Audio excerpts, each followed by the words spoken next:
سوال یہ پوچھا گیا ہے کہ والد کا اپنے اولاد کی طرف سے قربانی کرنا یہ کیسا ہے؟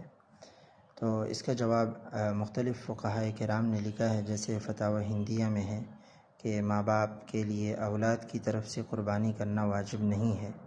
مثلا کسی کی اولاد میں 10 افراد ہیں اور سب ایک ساتھ رہتے ہیں، باپ کی زندگی میں صرف باپ پر قربانی واجب ہوگی، یعنی اپنے نام سے قربانی کرے گا، اولاد کے نام سے نہیں کرے گا۔ اور اسی طرح ایک جواب یہ بھی دیا گیا ہے، جیسے بدائع الصنائع کے اندر ہے، علامہ شامی رحمہ اللہ نے فرمایا ہے، فتح القدیر کے اندر یہ بات موجود ہے، اور رسول اللہ صلی اللہ علیہ وسلم کی حدیث بھی موجود ہے ابن ماجہ کے اندر، کہ اگر اولاد بالغ ہے اور سب مالدار صاحب نصاب ہیں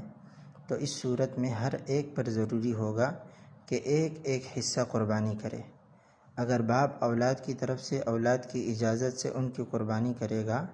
تو ان کی قربانی بھی ادا ہو جائے گی اور والد کو ثواب بھی ملے گا۔ البتہ اگر باپ نہیں کرے گا تو ہر ایک پر لازم ہوگا کہ ایک ایک حصہ قربانی کرے، ورنہ سب گناہ گار ہوں گے۔ اور اسی طرح بحر الرائق میں یہ بات لکھی گئی ہے، اور بدائع الصنائع میں، اگر اولاد نابالغ ہے تو ان پر قربانی واجب نہیں ہے۔